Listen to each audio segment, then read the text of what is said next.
subscribe dito Manny Vlog.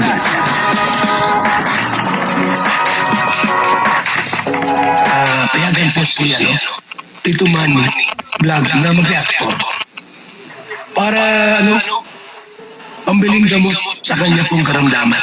Alam na po kaya ni Kalinga Pedro na nagsalita na itong babae, ha? Papanoorin po natin yung video at syempre bibigyan po natin yan ng konting reaction. Pero bago po yan, ako muna po bumabati sa inyo lahat ng magandang umaga, magandang tanghali at magandang gabi sa inyong lahat mga kapatid. Saan man kayo ng panig ng mundo naroon ngayon ay mag-iingat kayo palagi at pagpalain kayo ng ating Panginoon. Maraming salamat din po sa patuloy na tumatangkilik sa aking YouTube channel at nanonood sa aking video reaction. Patuloy na po natin suportahan sila Kuya Bal Santos Matubang, Kalinga Prab, Ate Edna Vlog, Jack Tapia, at yung mga kasama ko pong reactor sa Kalingap. Ganoon din po yung mga charity vlogger na Kalinga partner. O ito po yung video na kung saan isang babae nagsalita at ito po kaya ay alam na ni Kalinga Pedro. Papanoorin po natin yung video at syempre ang kabuuan po ng video ito ay nasa YouTube channel ni Kalinga Prab. Ayan portahan po natin Kalinga Prab. Ano naman yung masasabi mo dun sa parang gusto ka nilang makita na may bagong collab team?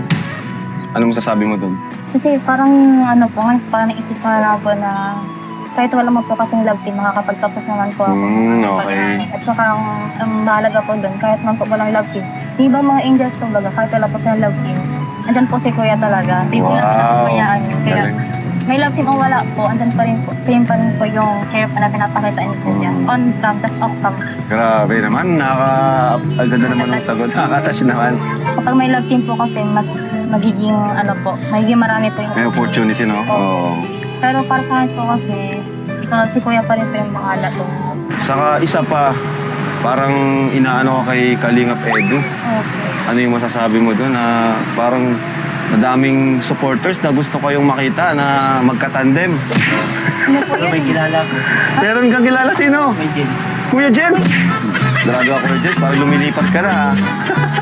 Ano sabi mo doon? Gusto mo? Kung sa Kuya Jens, marami din pong bashes. Parehas po yung gano'n. Parehas. Ewan ko po sa kanila, like kung nakikita ko po yung mga mas marami po kasing issue sa akin kaysa po sa mga support po talaga. Kasi ano yung support sa support na? Marami po sa akin nagkaka-compare. Pero ano yung masasabi mo kay Kalingap Edu? Ano yung masasabi mo sa kanya? Kay Kuya Edsman po, okay man po ako sa kanya. Nakita ko po siya nung sa Velvet Box po. Ayos man po, mabait man po si Kuya Edu.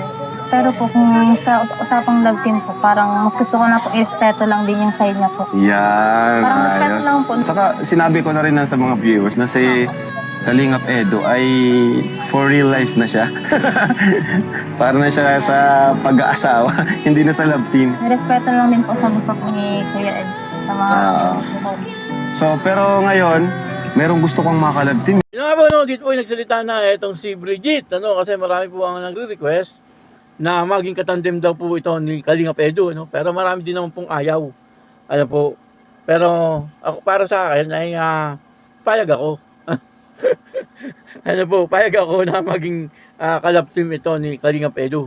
Po, kasi siyempre ang isa po sa nakikita po natin ay para po matulungan itong si Brigitte. Po, kasi alam niyo naman pagka po nagkakaroon ng kalab team, lalo na po kapag si Kalinga Pedro pa, po, ang leading man ay talagang nagtitrending.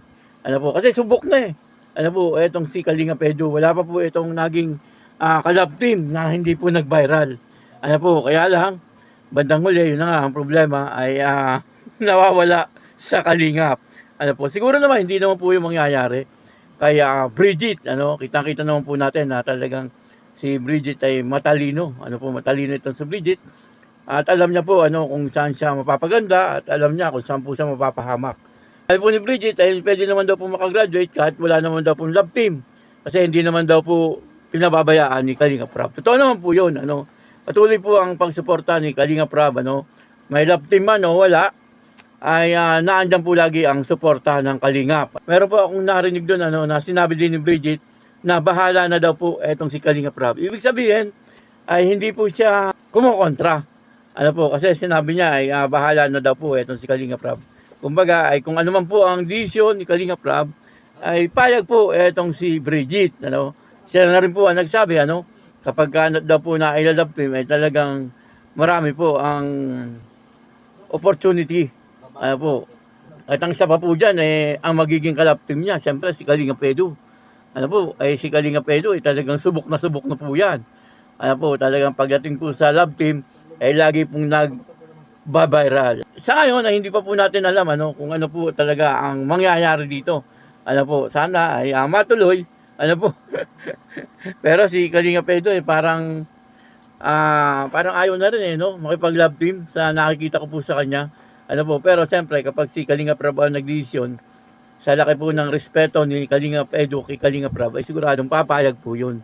Ano po, sa ngayon ay talaga nag-i-enjoy, ano, itong si Kalinga Edu nang walang kalab team. At may napanood nga po ako yung bago niyang upload. Nag-iisa po siya na nag-i-scout, ano, punta po siya dun sa malayong lugar. Habang nagmumotor po siya, ay tuwan-tuwa po siya. Ano po, kumbaga ay talagang ini-enjoy ni Kalinga Edu, ano po, yung kanyang trabaho sa ngayon, ano, kumbaga, sabi niya nga po ay parang nagbalik sa kanyang pakiramdam yung mga dati niya pong ginagawa. Kasi, dati po kasi nakamotor lang itong si Kalinga Edu, no, habang siya ay tumutulong at nag-i-scout, ano po. Pero nung nagkaroon po ng sasakyan, ay yun na nga, grupo-grupo na, ano po, nagkaroon po siya ng grupo, ano po, at marami na po sila habang nag-i-scout, ano. Pero yung kanyang mga kasama ay parang nagsisipasukan na. Ano po, kaya sa ngayon ay talagang nag-iisa itong si Kalinga Edu na mag-scout. Pero tuwan-tuwa po siya. Ano, at gustong-gusto nga po niya na siya ay nag-iisa lang. Ano po, kaya sa ngayon ay hindi pa po natin alam, ano, kung ano po ang decision din ni Kalinga Edu tungkol po sa love team na yan. Ano. Pero para sa akin, mas maganda rin yung may ka-love team si Kalinga Edu. Kasi pag may ka-love team, marami po ang nag-i-enjoy, ano po. At yung mga nag-i-enjoy, ay yung iba ay nag-i-sponsor po sila. Kaya para sa akin po, malaking tulong din kung may ka-love team si Kalinga Edu. Kasi siyempre, mas malaki po ang kanyang income. Ano po, mas marami siyang matutulungan. Para sa akin, ano po, yun po ay opinion ko lang. Kay Bridget naman, kung sakaling matutuloy, ano, matutulungan po talaga si Bridget. Ano po, sa kanyang pinansyal na pangangailangan. Lalo na po, kapag ang leading man ay etong si Kalinga Edu. Ano po, siyempre kapag si Kalinga Edu ay talagang viral po yan. Sana po ay matuloy, ano, bukod sa magiging masaya po tayo sa panonood, mas marami po ang matutulungan pag may love team. Edu, ano po, mas marami po ang kanyang kikitain. Siyempre, pag malaki po ang kita niya, ay mas marami po siyang matutulungan. At si Bridget naman, ay matutulungan po sa pinansyal na pangangailangan. Ano po, ay yung kanyang pag-aaral ay magtutuloy-tuloy na. Pa yung kanilang bahay ay talaga nakita po natin, ano, na kailangan na rin po talaga ni Bridget na magkaroon ng sariling bahay. Ano po, sabi niya nga ay mag-apartment muna po siya kapag pinalis po sila doon. Kaya yun, ano, maraming salamat po sa inyong lahat. At ako po si Tito Manny Vlog na nagsasabing God bless you all. Diyos mabalos.